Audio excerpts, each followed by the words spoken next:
Good morning everyone. MS university के TY BCom honours जो कि एमएस यूनिवर्सिटी की न्यू एजुकेशन पॉलिसी के अंडर की हिस्ट्री में फर्स्ट टाइम आप लोगों का इंट्रोड्यूस हो रहा है इन 2025-26।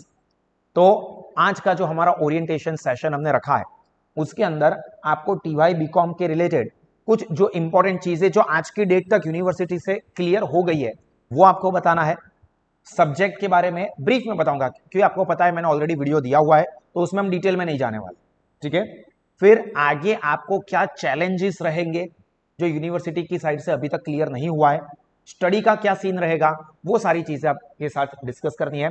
हम लोग कोशिश करेंगे कि हो सके उतने कम टाइम के अंदर ज्यादा से ज्यादा इफेक्टिव कम्युनिकेशन हो सके, आपको थोड़ा क्लियर रास्ता मिल सके। क्लियर। सो सबसे पहले तो हम लोग बात करेंगे टीवाई बीकॉम के जो सब्जेक्ट्स है अंडर न्यू एजुकेशन पॉलिसी जो कि एकेडमिक ईयर 2025-26 में यूनिवर्सिटी ने डिक्लेयर किया है। आई एम श्योर ये सब लोगों के पास ऑलरेडी आ चुका है, तो आप लोगों ने पढ़ा हुआ ही है। ये सारी चीजें भी मैंने पढ़ ली है, मैंने ऑलरेडी आपको वीडियो दिया हुआ है, उसके अंदर बताया हुआ है। फिर भी एक रफ आइडिया दे देता हूं पहले कि आपको सेमेस्टर नंबर 5 के अंदर 6 सब्जेक्ट पढ़ने हैं, उसमें से 3 स्पेशलाइजेशन कैटेगरी के रहेंगे, 2 इलेक्टिव रहेंगे, इलेक्टिव 1 एंड इलेक्टिव 2, और छठे नंबर का जो सब्जेक्ट है that is legal framework for business. ये 6 सब्जेक्ट आपको पढ़ने हैं। अब यूनिवर्सिटी में ये चीज भी पहली बार हुई है कि टीवाई बीकॉम में 6 सब्जेक्ट है। बाकी अभी तक प्रीवियस रेगुलर बीकॉम की बात करें तो 7 सब्जेक्ट दोनों ही सेमेस्टर में पढ़ने होते थे, जबकि अभी आप लोगों को सेमेस्टर नंबर 5 में 6 सब्जेक्ट पढ़ने हैं। और सेमेस्टर नंबर 6 की बात करें तो उसमें 5 सब्जेक्ट प्लस इंटर्न से, जो कि यूनिवर्सिटी ने फर्स्ट टाइम न्यू इंट्रोड्यूस की हुई है। तो आपके लिए सब्जेक्ट स्टडी का लोड कम होने वाला है in the form of number of subject, number of paper, not content.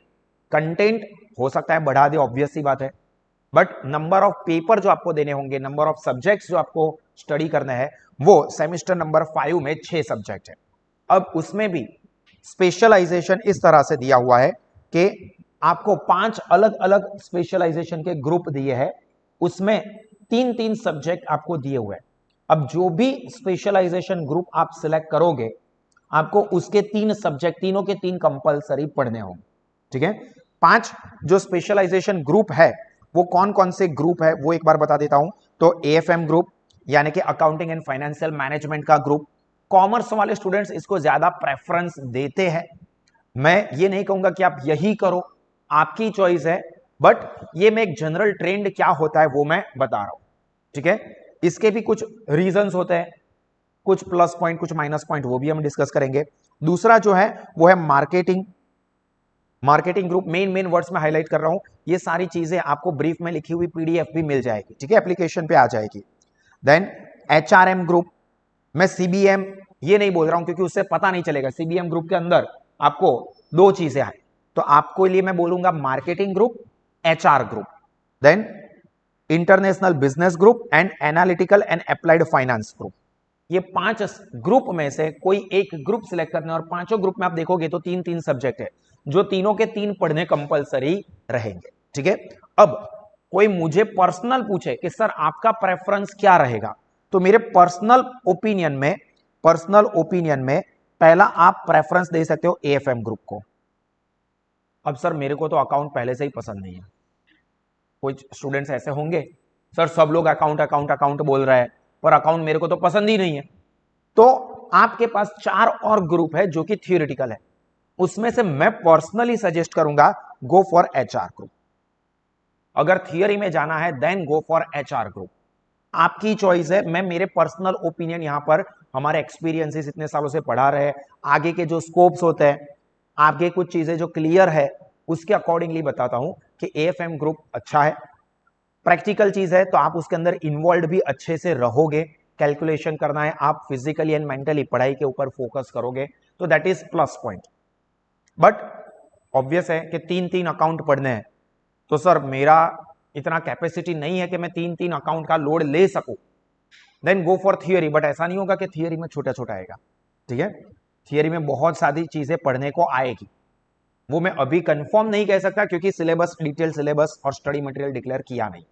But don't expect कि सर अकाउंट बहुत टफ और लेंथी तो थियोरी बहुत इजी होगा, ऐसा एजम्पशन करके सिलेक्ट मत करना, ठीक है। बट हाँ ऐसा है कि सर मेरे को तो अकाउंट पसंद ही नहीं है, मेरे को अकाउंट करना पसंद ही नहीं होता है, मेरे उसमें केटी लगने के चांसेस भी बहुत ज्यादा होते हैं, तो फिर गो फॉर थियोरी।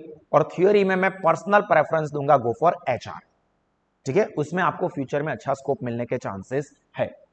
सिर्फ अकाउंट ग्रुप सजेस्ट करने का रीजन कुछ ये भी हो सकता है कि टीचर अकाउंट के होते हैं मोस्टली, कॉलेज में अकाउंट के फैकल्टीज तो फिक्स रहेंगे ही, थियोरी के इतने सारे थियोरी है तो थोड़ा 19-20 चलता रहता है, तो आपको प्रॉपर अपडेट मिलने में एक रिस्क रहता है बाकी सब्जेक्ट में, ठीक है।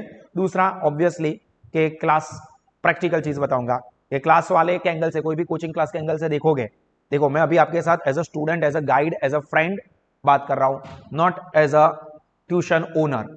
के प्रैक्टिकली अगर मैं ट्यूशन क्लासेस के एंगल से बोलूं तो क्या होगा कि यार अगर हम लोग अकाउंट रखेंगे तो बच्चे क्लास में आएंगे। थियोरी तो कोई ऐसा भी सोच ले कि चलो ठीक है हम लोग पढ़ लेंगे, वीडियोस देख लेंगे, तो अकाउंट है तो करना पड़ेगा, तो मोस्टली ऑब्वियसली ये सजेस्ट करेंगे कि गो फॉर अकाउंट। बट ये भी एक रीजन है, मैं ये नहीं बोल रहा हूं कि दिस इज द ओनली, हाँ सर आपका फायदा होने वाला है टीचर्स का तो हम नहीं लेंगे, ऐसा सोच के डिसीजन नहीं लेना है।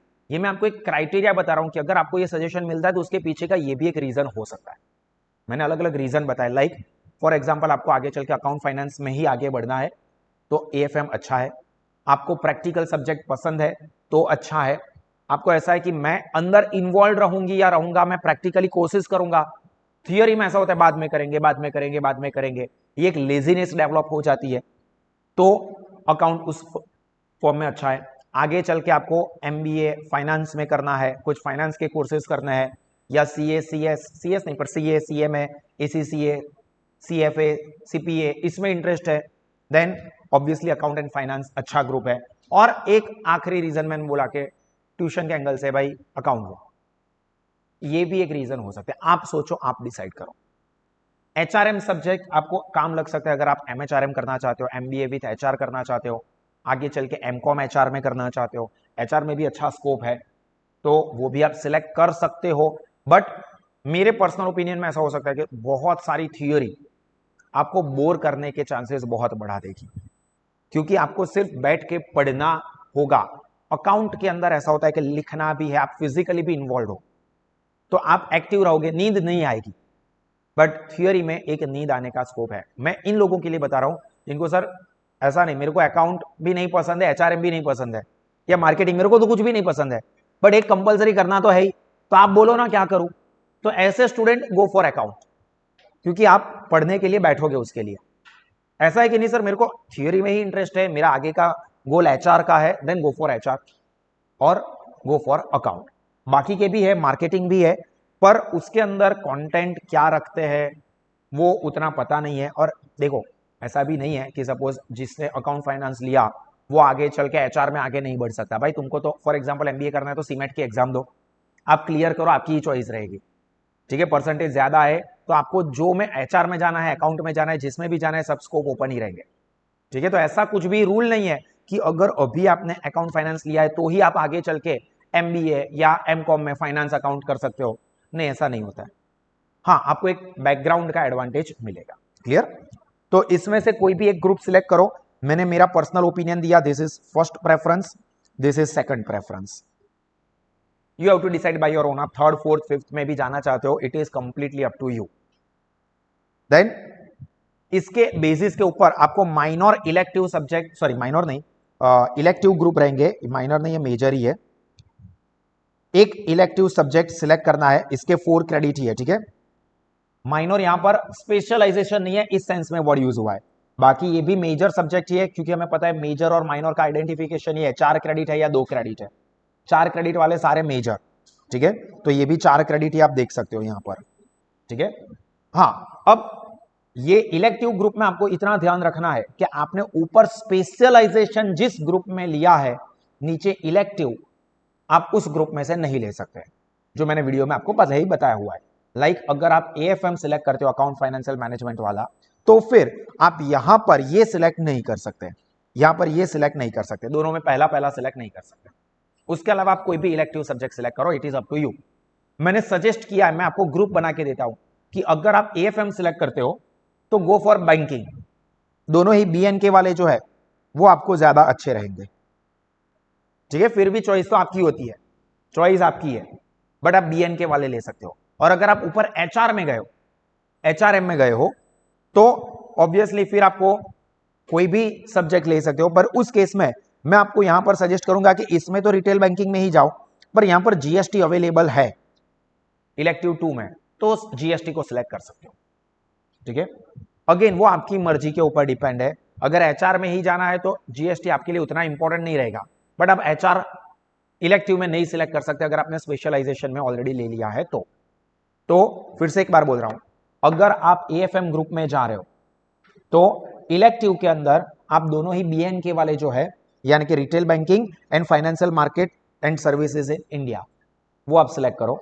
अगर आप एचआर में जा रहे हो तो इलेक्टिव 1 में आप रिटेल बैंकिंग ही सिलेक्ट करो, क्योंकि वो आपको आगे काम भी लगेगा, उसके कंटेंट भी थोड़े बहुत आपको इजी रहेंगे, स्टडी में लोड नहीं आएगा, आपको बैंकिंग सिस्टम के बारे में पता है थोड़ा बहुत और आगे भी काम लगेगा। एंड 5th नंबर में ये जीएसटी वाला सिलेक्ट करो, ठीक है। अगर नोट डाउन करना चाहो तो कर दो, अदरवाइज मैं आपको पीडीएफ भेजूंगा।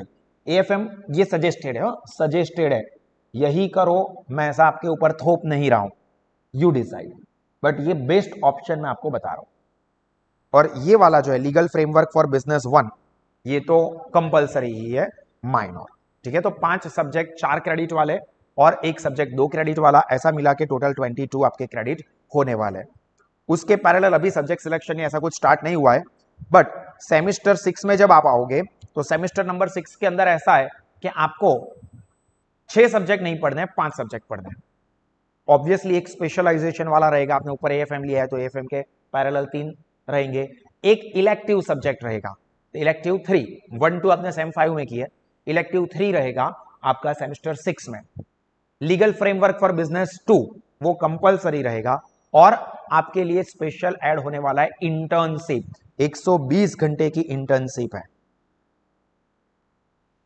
उस फील्ड में जहां पर आपने स्पेशलाइजेशन सिलेक्ट किया है। मतलब अगर आपने एएफएम स्पेशलाइजेशन में लिया है तो आप इंटर्नशिप अकाउंट फाइनेंस में करोगे।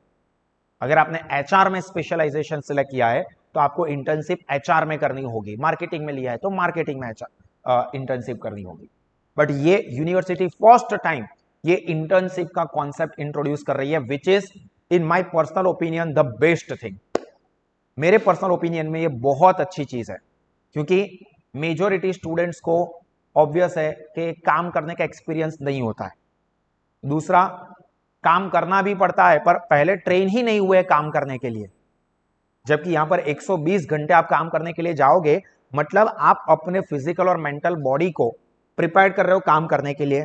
दूसरा, ऑब्वियसली आपके पास एक्सपीरियंस हो जाएगा, क्योंकि हमें पता है कि जॉब लेने के लिए जाते हैं तो ये पूछते हैं कि एक्सपीरियंस है तो जॉब मिलेगी।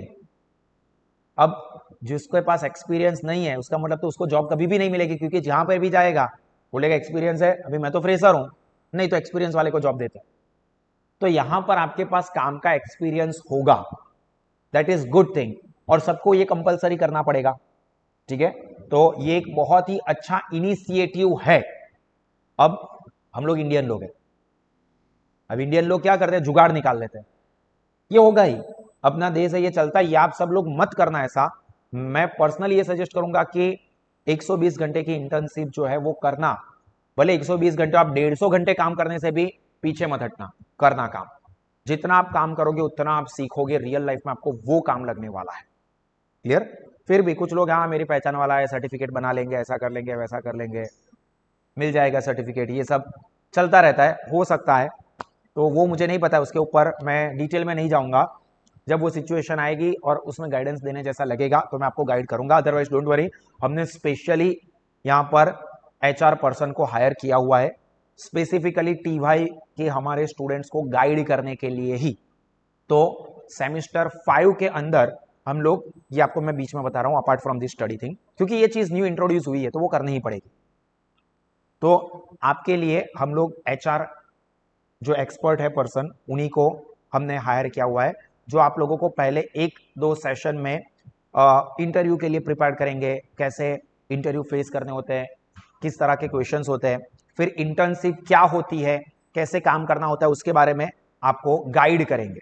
और फिर सेकंड पार्ट में जब इंटर्नशिप आएगी तो जो हमारे कॉन्टैक्ट्स है, उनके जो कॉन्टैक्ट्स है, ऑब्वियसली वो एचआर पर्सन है तो उनके बहुत सारे फर्म्स के साथ कॉन्टैक्ट है, तो आपके लिए हम लोग कोशिश करेंगे कि इंटर्नशिप के अरेंजमेंट या उसके लिए आपको कॉन्टैक्ट्स या रेफरेंस दे सके कि भाई आप यहाँ पर जाके इंटर्नशिप के लिए एप्लीकेशन दे सकते हो, वो एक्सेप्ट करेंगे क्योंकि वो पर्सन का काम ही वो है, वो एक्सपर्ट है उन चीज की और पिछले 30 सालों से वो काम कर रहे हैं, एक्सपीरियंस्ड है काफी ज्यादा, काफी सारे उनके कॉन्टैक्ट्स हैं, तो वो आप लोगों को सास के स्टूडेंट्स को वो एक बढ़िया एडवांटेज मिले क्योंकि ये रिक्वायरमेंट है और जो क्लियर हो गया, ये क्लियर ही एक इंटर्नशिप करनी है।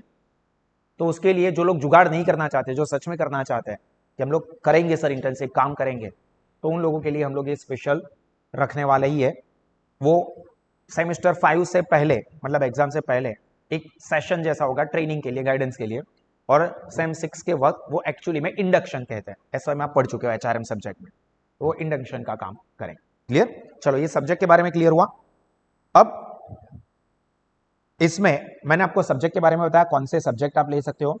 दूसरा मैंने बताया इंटर्नशिप के बारे में, हालांकि वो बाद में करनी है, बट उसके लिए आप एक माइंड में सर हम लोग क्या करेंगे, कहां पर करेंगे, तो उसके लिए हम लोगों ने अरेंजमेंट करके रखी है।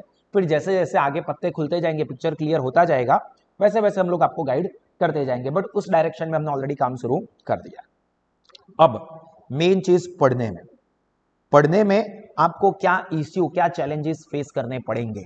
प्रैक्टिकल सी बात है कि सिलेबस सर डिक्लेयर नहीं हुआ है। देखो मैं आपके साथ फ्रेंड बन के बात कर रहा हूं, प्रैक्टिकली लाइक मैं ऐसा बोलूं कल से क्लास में आ जाना, कल से क्लास में आ जाओ, पढ़ाएंगे क्या, पढ़ाएंगे क्या, फिर क्या है, थोड़ा एडवांस अकाउंट क्या है, फाइनेंशियल मैनेजमेंट क्या है, थोड़ा थोड़ा बताएंगे, थोड़ी थोड़ी इधर उधर की बातें करेंगे, थोड़ा थोड़ा टाइम पास होगा, फिर चलो आपका 1.5 घंटा निकल गया, अब घर जाओ।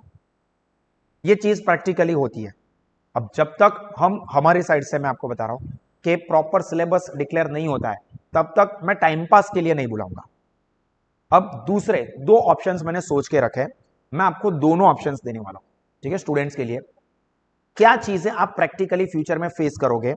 पहला, फॉर एग्जाम्पल आप क्लासेस में आके पढ़ते हो, यहां पर जो स्टूडेंट्स अभी आज ओरिएंटेशन सेशन है तो जो भी बैठे हैं, कुछ ऑफलाइन वाले स्टूडेंट्स हैं, कुछ एप्लीकेशन वाले स्टूडेंट्स हैं, कुछ आउटसाइडर स्टूडेंट्स हैं, ऑनलाइन में जो भी अटेंड करते हैं, सभी के लिए कॉमन चीज मैं बता रहा हूं कि कुछ स्टूडेंट्स ऑफलाइन में आएंगे तो ऑफलाइन के अंदर क्या इश्यू आप फेस करोगे ही, कोई भी जगह पर जाओगे, जब तक सिलेबस डिक्लेयर नहीं होगा पढ़ाएंगे कैसे।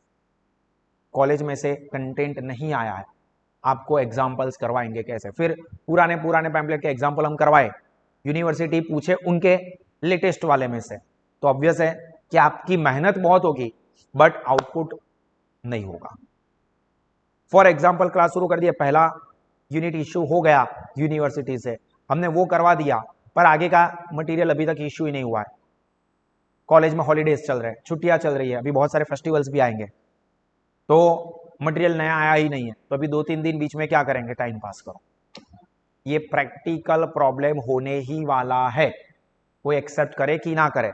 एज अ टीचर मुझे ऐसा बोलना नहीं चाहिए, बट मुझे पता है कि ये चीज ही होने वाली है, और आप लोग अब बड़े हो, 20 ईयर्स की एज हो गई है, तो आपको रियलिटी पता हो कि ये प्रॉब्लम आपको फेस होगा ही होगा, कि ऑफलाइन में जब तक यूनिवर्सिटी अपडेट नहीं करेगी तब तक हमारा थोड़ा टाइम वेस्ट होगा। दूसरा एक प्रॉब्लम क्या आएगा, दूसरा एक प्रॉब्लम सबके लिए, सेमेस्टर 5 का तो चलो अभी हो भी गया, सेमेस्टर 6 में सबको इंटर्नशिप करनी है। इंटर्नशिप करनी है मतलब ऑब्वियसली आर्टिकल से जॉब जैसा, आप जॉब के लिए जाओगे तो आपके जॉब का टाइम, क्लास का टाइम क्लैश होगा। This is the fact for everyone. क्यों सर ऐसा क्यों होगा, क्योंकि आपका जॉब का टाइम क्या रहेगा वो आपको पता है, आपको जॉब पर रखने वाले को पता है। सबका टाइम ऐसा नहीं होता कि सुबह 10 से 6, किसी का 8 बजे से होगा, किसी का पार्ट टाइम टाइप हो सकता है। वो जब सिचुएशन क्लियर होगी, कोई नून टू इवनिंग में कर रहा है, कोई सुबह से नून तक में कर रहा है, कोई ऐसा है कि सर मैं 10 से 4 वाला कर रहा हूं। आप जहां पर भी जाओगे उस फॉर्म की क्या रिक्वायरमेंट है उसके हिसाब से आपको काम मिलने वाला है। तो अगेन यहां पर क्लैश होंगे, कोई बोलेगा नहीं ये चीज, पर मुझे पता है अभी क्या बताने का, 6 सेम में आएगा तब हम बोल देंगे हमको क्या पता ऐसा होगा, मैं क्या करूं इसमें, वो तो आपका प्रॉब्लम है। पर मुझे पता है कि आगे चल के ये प्रॉब्लम आने ही वाला है, सो मैं आप लोगों को बता रहा हूं कि ये प्रैक्टिकल प्रॉब्लम आप लोग फेस करोगे। कि मैं फॉर एग्जांपल ऐसा है कि 8 बजे सुबह 7-8 बजे की तो कॉलेज है, तो हम लोग 11 बजे से क्लास रखेंगे, 11 से 2, 11 से 2:30। अब सर हमको इंटर्नशिप के लिए जाना है उस वक्त, तो क्या होगा? ठीक है मैं रात को क्लास रखता हूं सर, वो तो कैसे होगा? क्योंकि ऑब्वियसली अगर आप आर्टिकलशिप के लिए जाओगे तो 11 बजे तक की कॉलेज का टाइम है, आप उसके साथ तो क्लैश कर नहीं सकते। आपके ऑन रिकॉर्ड में टाइमिंग जो है वो कॉलेज टाइम के साथ क्लैश नहीं होना चाहिए। रियलिटी यही है, कॉलेज का टाइम 8 से 11 का है, तो आपकी इंटर्नशिप का टाइम ऑफिशियली ऑन रिकॉर्ड 11:30 मतलब 11 बजे के बाद दिखना चाहिए। तो आप 5 बजे 6 बजे तक जो भी है इंटर्नशिप 4 घंटे की है 6 घंटे की है, हमें नहीं पता है, टोटल 120 घंटे करना है। अभी कोई 10 घंटे भी करता है, कोई 6 घंटे करता है, कोई 4 घंटे करता है, किसको कितना काम मिलता है उसके ऊपर डिपेंड है। अभी ऐसा है सर हम 5-6 बजे शाम को फ्री होंगे, ठीक है 6:30 से 9:30 रात को, obviously it's not going to work. तो ये सारे इश्यूज कहीं पर भी आप जाओगे you will face this problem, you will face this problem, ठीक है। अब ये पता करके आपको ऐसा है कि सर मुझे ये फैक्ट आपने बता दिए, मुझे पता है और मैं ऑफलाइन में ही करूंगा, आप मोस्ट वेलकम, आप ऑफलाइन में पढ़िए, बट ये इश्यू शायद फ्यूचर में फेस करने का आपको आ सकता है, ठीक है। उसके सामने हमने स्टूडेंट्स के लिए एक दूसरा ऑप्शन ये सोचा है, 3 ऑप्शन सोचे। दूसरा एक ऑप्शन ऐसा है कि सास एप्लीकेशन का मोड तो है ही सभी स्टूडेंट्स के लिए, कि उसमें से आपको जैसे जैसे अपडेट होगी वैसे ही वैसे लेटेस्ट सारे सेशंस ही आपको मिलेंगे। ऑब्वियसली आपका सिलेबस ही नया है, तो पुराना तो वैसे भी कुछ नहीं मिलने वाला है, तो सारे के सारे लेटेस्ट सेशन आपको मिलेंगे, सब्जेक्ट फोल्डर के अंदर टॉपिक वाइज भी और डेली सेशन के अंदर भी रहेंगे, दोनों ही सेम, बट आपको डे टू डे बेसिस पर करना है या सब्जेक्ट वाइज करना है, उसका गाइडेंस हम लोग आपको अपडेट करते जाएंगे जैसे जैसे लेक्चर्स होंगे वैसे वैसे। अब उसके अंदर एक प्रैक्टिकल प्रॉब्लम मैंने ये नोटिस किया है कि कुछ स्टूडेंट्स क्या करते हैं, एप्लीकेशन ले लिए सास एप्लीकेशन, पर सर पढ़ने का मन नहीं करता, ओपन नहीं करते हैं, पढ़ते नहीं है। अब ये भी एक फैक्ट है, मैं आपको कितना भी मोटिवेट करूं, कितना भी आज चाबी भर दूं, पर वो 2-3-4 दिन के बाद वो बैटरी फिर से डाउन होती ही जाती है, नहीं देखता। आप जितना भी देखते हो हमारे मेरे लैपटॉप में वो सब रिकॉर्ड्स दिखता है कि कौन सा स्टूडेंट कितने टाइम के लिए एप्लीकेशन को यूज कर रहा है, कितने घंटे कौन सा सब्जेक्ट पढ़ रहा है, सब मेरे रिकॉर्ड्स में दिखते हैं। आप सब लोगों को हमने न्यू एप्लीकेशन के ऊपर शिफ्ट कर दिया है, मैंने आपको बोला था कि न्यू एप्लीकेशन के अंदर बहुत सारी फैसिलिटीज हमारे लिए है, वही सारे डेटा 1-आध महीने के बाद आप खुद भी देख पाओगे। सर नहीं देखना है हमको, मत दिखाओ, आप कितने घंटे कौन सा सब्जेक्ट पढ़ाई कर रहे हो वो आपके डेटा आपको भी आपकी एप्लीकेशन में दिखेंगे, मुझे तो अभी दिख ही रहे, तो मुझे पता है कि नहीं उतना ज्यादा पढ़ते हैं। तो हमने ये एक सोचा, ये एक चीज का रास्ता निकाला, तीसरा ऑप्शन, कि एप्लीकेशन तो है ही और उसके साथ साथ आप सब लोगों को पता है कि हम लोग एग्जाम से पहले रिवीजन बैच, विजय बैच रखते हैं। तो हम ऐसा कर सकते हैं कि ऑब्वियसली एग्जाम से पहले तो सारा सिलेबस सब कुछ क्लियर हो ही गया होगा, डे टू डे पढ़ने में सिलेबस मटेरियल ये सब का इश्यू रहता है, बट एग्जाम के पहले टाइम तक मतलब 15-20 दिन 25 दिन 1 महीने पहले तो ऑलमोस्ट सारी चीजें क्लियर हो गई होगी। तो हम लोग ऐसा करें, आप लोगों के लिए ऑप्शन है, तीनों ही ऑप्शन आपके लिए ओपन है। तीसरा एक ऑप्शन कि एप्लीकेशन से रेगुलर बेसिस पर पढ़ो और एग्जाम के 10-15-20 दिन पहले हम लोग जल्दी शुरू करें और स्पेशल बैच रखे जिसके अंदर आपको ऑफलाइन में पढ़ाए। ऑब्वियसली उसके वीडियो सास एप्लीकेशन पर तो मिलेंगे ही, बट वो 15 दिन या 20 दिन आप क्लास में आके पढ़ो, स्पेसिफिकली वो 15-20 दिन के लिए, कि जिसके अंदर आपका क्या होगा कि यहां पर सारी चीजें यूनिवर्सिटी की साइड से सब कुछ क्लियर हो गया है, सिलेबस मटेरियल सब क्लियर है, तो वही चीज आपको यहां per day to day basis पर तो आपको सेशंस मिलेंगे ही, ऑब्वियसली हम लोग क्लासेस लेंगे तो आपको तो वो सेशन मिलने ही वाले, बट उसके साथ साथ ये एक चीज कि मुझे ना ऐसा हो कि रेगुलर क्लासेस में जाके टाइम वेस्ट नहीं करना है, मुझे अभी से काम कर देना है या अभी से आगे के कोर्स के लिए पढ़ाई करनी है, तो उसके लिए आपको एक टाइम मिल जाएगा, आपको पढ़ाई का एक फ्री स्पेस मिल जाएगा कि मुझे सुबह पढ़ना है, दोपहर में पढ़ना है, शाम को पढ़ना है, रात को पढ़ना है, आप जब भी पढ़ना चाहो तब पढ़ सकते हो एप्लीकेशन से रेगुलर बेसिस पर। एंड एग्जाम के 15-20 दिन पहले से ये बैच ऑफलाइन में, जो भी अगेन मैंने कहा ना कि उसमें भी जो स्टूडेंट ऐसा है कि सर मैं वो 20 दिन के लिए रेगुलर क्लासेस पे नहीं आ सकती या नहीं आ सकता एप्लीकेशन, तो वो एप्लीकेशन पे तो वो सारे सेशंस मिलेंगे ही, बट जिनको ऐसा है कि मेरे को ऑफलाइन में करना है तो ऑफलाइन में ऑब्वियसली वो ज्यादा अच्छा होता है। यहां पर बैठ के आप लोग करोगे, एग्जाम्पल सॉल्व करोगे या थ्योरी की प्रिपरेशन होगी तो वो ज्यादा अच्छी होगी। तो आप यहाँ पे आके वो 15-20 दिन की बैच में सब कुछ ऑफलाइन करें, तो रेगुलर एप्लीकेशन प्लस 15-20 दिन का ऑफलाइन में सेशंस, जिसके अंदर आपका पूरा जो सिलेबस है वो भी हम कवर करवा दे, आपको डाउट्स है रिवीजन है तो वो भी हम लोग सॉल्व करवा दे। ठीक है, अब अगेन सर ये 3 चीजें बताई, हम लोग क्या करें? तो मेरे पर्सनल ओपिनियन में तीनों ही ऑप्शन ओपन है। ऑफलाइन में करना चाहो सयाजीगंज वाली ब्रांच पे ऑफलाइन में रेगुलर लेक्चर्स, दूसरा एप्लीकेशन मोड ये भी है आपको पता ही है, और तीसरा ये हाइब्रिड ऑप्शन जो हमने सोचा है दोनों का combination by considering the situation for this academic year only 2025-26 के लिए ही ये ऑप्शन है कि एप्लीकेशन से रेगुलर पढ़ो और एग्जाम के जो भी इंटरनल एग्जाम है और एक्सटर्नल एग्जाम दोनों के लिए पहले 15 से 20 दिन पहले हम लोग वो बैच ऑफलाइन मोड में रखेंगे, only and only for Sahas students, no outsider students will be allowed. ऐसा है कि सर मैं आपको पैसे दे दूंगा ये बैच के लिए, नॉट अलाउड। प्रीवियसली हम लोग करते थे, बट इस साल मेरे ओपिनियन में hybrid option is the best option. तो अगर मैं आउटसाइडर को बिठाऊंगा तो मेरे खुद के साथ के स्टूडेंट को कहां बिठाऊंगा? तो ये ऑप्शन जो है हाइब्रिड वाला, जो रिवीजन बैच, जो प्रिपरेशन बैच या फुल स्टडी बैच पर 20 दिन के अंदर, वो प्योरली साहस के स्टूडेंट जो एप्लीकेशन मोड पे है, या ऑफलाइन वाले तो ऑब्वियसली आते हैं रेगुलर तो वो तो बाय डिफॉल्ट आ जाएंगे, पर एप्लीकेशन वाले स्टूडेंट्स उस दिन जो 15 दिन 20 दिन की बैच होगी उसमें आ सकते हैं। जो नॉन साहस स्टूडेंट्स है, ये दूसरी या तीसरी बार बोल रहा हूं, वीडियो भी मैं दूंगा तो उसके अंदर आप सुन पाओगे, नॉन साहस स्टूडेंट्स के लिए ये ऑप्शन अवेलेबल नहीं होगा। Clear? This is only and only for साहस स्टूडेंट। ठीक है, तो अगेन अगर सर हम क्या करें तीनों में से, तो मेरा पर्सनल ओपिनियन तीसरा जो हाइब्रिड ऑप्शन है that is best for you in this academic year, क्योंकि अनसर्टेन चीजें बहुत है, तो उस सिचुएशन में आप ये ऑप्शन सिलेक्ट कर सकते हो, फिर भी आपकी चॉइस है। ऑफलाइन में करना है मोस्ट वेलकम। देखो ऑफलाइन में मुझको फीस ज्यादा मिल रही है तो मेरे लिए तो फायदा है, हम लोग तो ऑब्वियसली पढ़ाने वाले, हमारे तो लेक्चर्स बनने ही वाले, तो आप एप्लीकेशन पर शिफ्ट होते हो या एप्लीकेशन रखते हो तो उसमें तो हमें कम पैसे मिलने वाले। तो मैं तो सबको यही सजेस्ट ना करूं, नहीं ऑफलाइन में, ऑफलाइन ही सबसे अच्छा है, देखो ये तो आखिरी साल है, पता नहीं क्या चीजें अनसर्टन रहेगी तो ऑफलाइन में ही पढ़ना चाहिए, मैं इस तरह से भी आपको बता सकता हूं। बट मुझे पता है कि चीजें अनसर्टन है, तो आपकी ज्यादा फीस पे करना भी कोई सेंसिबल या लॉजिकल है नहीं, बट फिर भी आपकी चॉइस। ऐसा है कि नहीं सर मेरे को यहां पर ही आके करना है, जो भी प्रॉब्लम्स है जो भी इश्यूज है, ठीक है, तो आप ऑफलाइन में आइए। ऑफलाइन की फीस वगैरह से भी आपको ऑलरेडी इन्फॉर्म किया हुआ ही है,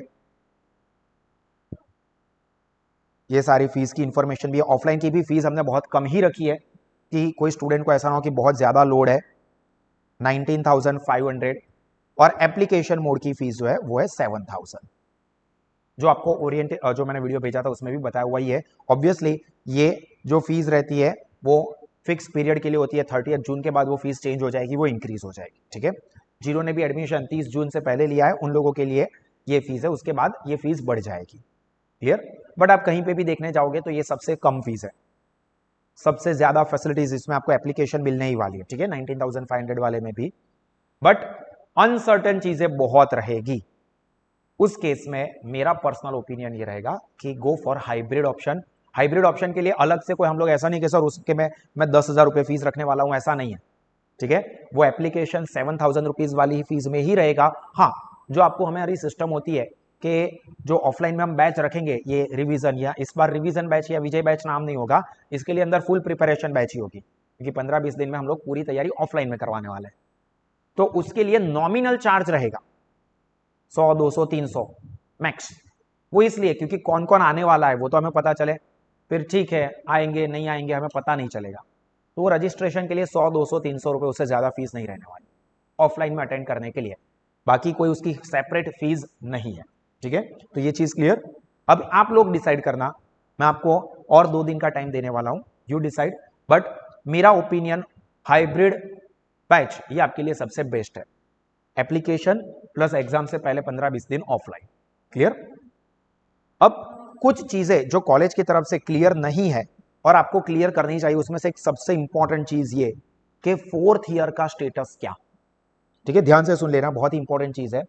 फोर्थ ईयर का स्टेटस क्या रहेगा? ये इसलिए क्योंकि आपको पता है कि बीकॉम ऑनर्स 4 साल का कोर्स है। अब चारों के 4 साल कंपलसरी है ऐसा भी नहीं है। ये मैं आपको जो बता रहा हूं वो एनईपी टू 2020 की जो गाइडलाइन डिक्लेयर हुई थी उस वक्त जो लिखा हुआ था वो बता रहा हूं। अभी आपका टीवाई खत्म होता है, उसके बाद यूनिवर्सिटी वाले या जिकास वाले कुछ चेंज कर देते हैं तो वो पता नहीं। एज ऑफ टुडे आप फर्स्ट ईयर जो 4 साल है उसका ब्रेकआउट इस तरह से है कि फर्स्ट ईयर जो कंप्लीट करता है उसको मिलता है सर्टिफिकेट इन कॉमर्स। मतलब एफवाई के बाद अगर कोई स्टूडेंट पढ़ाई छोड़ देता है, तो पहले ऐसा था कि टीवाई खत्म करते हो तभी आपको बीकॉम की डिग्री मिलेगी, तब तक अगर आपने एफवाई छोड़ दी, एफवाई के बाद छोड़ा या एसवाई के बाद छोड़ा, तो आपका लास्ट सर्टिफिकेट 12th के साथ आपको जो मिलता है रिजल्ट एलसीएन सर्टिफिकेट, वो आपका लास्ट क्वालिफिकेशन 12th।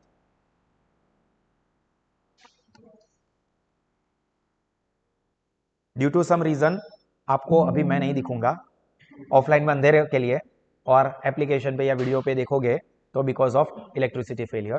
तो अभी यहां पर फर्स्ट ईयर कंप्लीट करते हैं उन लोगों को मिलता है सर्टिफिकेट इन कॉमर्स।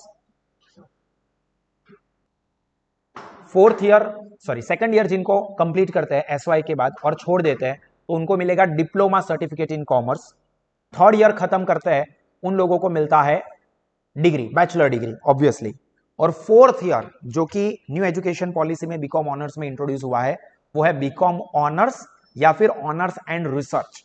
अब उसके जो पहले क्राइटेरिया थे उसके अंदर ऐसा लिखा हुआ है कि जिनके भी एफवाई एसवाई टीवाई तक के मतलब सबका मिला के सीजीपीए क्यूमुलेटिव वो 75 मतलब 7.5 से ऊपर है वो फोर्थ ईयर के लिए एलिजिबल होंगे।